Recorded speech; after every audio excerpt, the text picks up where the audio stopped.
Expendables 3. Now the first one was directed by Stallone himself, the second one by Simon West from Con Air fame. The third one is directed by a new guy named Patrick Hughes, and it's PG-13, to many fans' dismay. The summation of this plot is that an old rival, Mel Gibson, to Stallone, shows up and these guys created the Expendables together back in the day. They used to be buddies, they're not anymore, they hate each other. And Stallone is getting older, he's getting worried about his partner, so he decides to go out on his own with a whole bunch of newer young guys to try to take out Mel Gibson because he wants his older buddies to survive, I guess. And he wants to kill the younger people first. Makes sense, right? No, I'm not one to automatically hate on a film in a franchise that's usually rated R simply because it's PG-13. There has been a film in the past that I thought did it not too bad, actually. Die Hard 4 is not the best Die Hard, but it was still pretty badass, and it had a lot of good stunts, and it certainly was better than Die Hard 5. So in my opinion, it can be done if certain things are handled correctly. However, in The Expendables 3, it's unfortunately not. Now, I am a humongous fan of action movies. I've loved action movies my whole life. I love Arnold Schwarzenegger, Sylvester Stallone, all these guys. I really enjoy watching these guys kick ass. My problem with this movie is that these guys are just playing parodies of themselves. They're very self-aware, which is kind of cool, and I understand they're trying to go for a more silly vibe. But in the 80s, when Arnold said things like, you know, I'll be back and run and get to the top of nah! Like, like, when he said those things, he actually meant it. He really meant that line. He wasn't trying to be funny or silly, but now when he runs and bursts in a room and goes, I gotta get to the job, like, it's just, he's just joking. He's making fun of himself, and I don't really like that as much. It kind of takes the fun away from it, even though I think they think they're adding fun to it.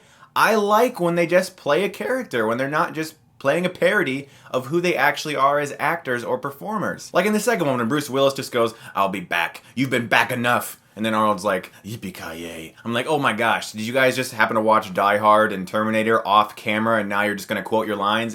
I don't like how these films do that. That being said, there is a good aspect to this movie. In fact, an extremely good aspect to this movie. There's two of them in my opinion. For one, this movie actually does take a little bit more time with its characters. Some people may call that slow. There's a little bit of build-up to some of the characters though. They actually do give an opportunity for some character development in this movie, which is something I did really like. But hands down, the best part of this movie is the villain, played by Mel Gibson. And a lot of that is due to the fact that when you take an actor at his level, and you put him in with, you know, bodybuilders and wrestlers and Stallone, he's gonna look pretty damn good, and my god, he was really good in this movie, and I mean, he was by far the series' best villain. There is a truly great scene in this film in a truck in which Gibson explains why he is the way he is. I thought the scene was riveting. I really wish the rest of the film was like that, and that one scene gave us like a little hint at what these Expendables films could really be if they actually did try to make really good films and not just parodies or jokes of their former selves. Now, how's the PG-13 action? Some of it is kind of awful. You can really tell that a lot of this movie has been chopped and edited to shit because there's a lot of shots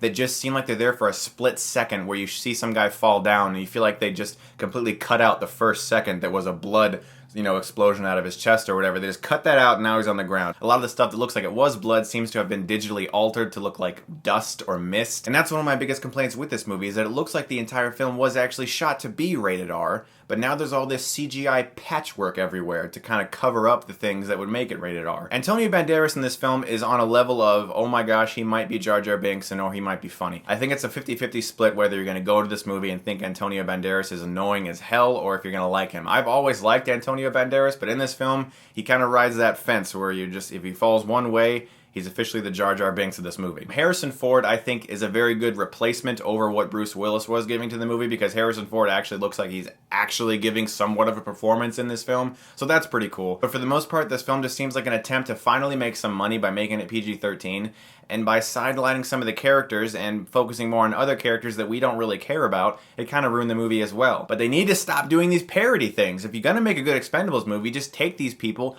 show a legitimate character, and make it interesting. Don't just make a whole bunch of jokes from your former careers. I'm gonna give The Expendables 3 a C. It's an entertaining film at times, however, it is also a boring film at times, with a very good villain, a few good action sequences, but for the most part, you can just tell that a lot of it's been glossed over by CGI, which is very unfortunate. Guys, if you do see Expendables 3, let me know what you thought of it below, and as always, thank you so much for watching, guys. Also, my interviews are up with Sean Bean, Morris Chestnut, and Ali Larder from the show Legends. They're all on my channel. I was nervous as hell, but I did my best to maintain some professionalism. I hope you guys do check out those interviews. The links are in the description of this video below. Thank you so much, as always, for watching, guys, and if you like this, you can click right here and get Stuckmanized.